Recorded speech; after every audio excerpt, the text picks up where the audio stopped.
8000 m² destinés au jardin, sortis de terre en quelques mois.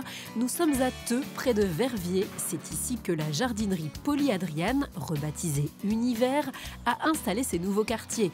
L'inauguration a eu lieu il y a un mois et depuis, les allées ne désemplissent pas.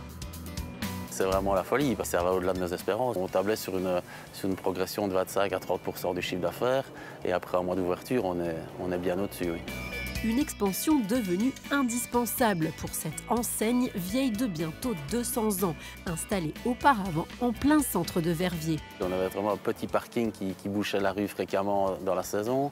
On avait également un petit atelier avec 7 ou 8 mécaniciens qui étaient vraiment à l'étroit. Et en plus, on devait compléter le dernier pavé de notre offre, puisqu'on avait une jardinerie qui avait probablement tous les autres produits, sauf le principal qui était les plantes.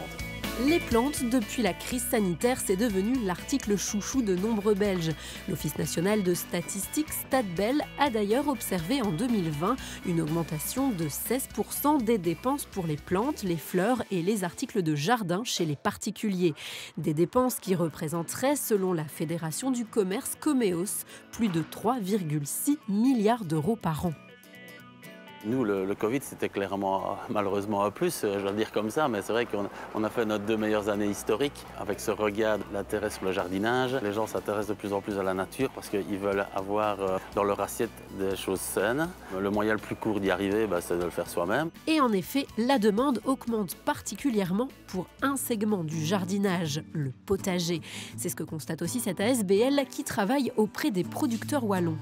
C'est quelque chose qui a démarré peut-être un peu avant le Covid, donc on parlait du retour pour le jardin gourmand. Donc il y a vraiment une très grande demande pour les plantes de légumes et donc une augmentation de plusieurs dizaines de pourcents, même parfois.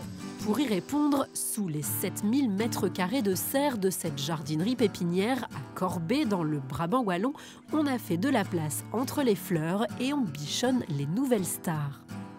Ici, on a des plants de cornichons qui ont une dizaine de jours. On les a semés. Ici, par exemple, il n'est pas encore sorti. Ça va être bon pour être vendu d'ici une dizaine de jours quand on va avoir la feuille qui va repousser. Cornichons, mais aussi poivrons, haricots, potirons ou tomates, les ventes ne cessent de grimper. On va dire qu'il y a 10 ans, on était sur 5-6 000 plants de tomates.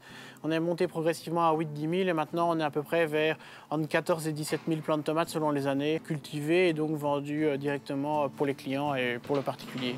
Avec un choix de plus en plus diversifié. Avant, on avait juste une variété de piments classique. Maintenant, on va avoir 7-8 variétés de piments. Pareil pour les tomates. Maintenant, on a, ça dépend un peu des années, mais entre 30 et 40 variétés de tomates. De nouveaux plaisirs pour les papilles qui profitent à tout un secteur économique. En Wallonie, donc, on a une bonne centaine d'horticulteurs comme ici qui vendent plutôt aux particuliers, une cinquantaine de pépiniéristes qui produisent des arbres et des arbustes. Et alors à côté de ça, on a les revendeurs, donc ce sont les jardineries comme O'Green, Lux Green, comme d'autres, qui vont vendre tout simplement les plantes et on estime en jardinerie qu'il y en a 200. Des acteurs dont le développement devrait se poursuivre tant l'envie de verre et de nature ne semble pour l'instant pas prête de faner.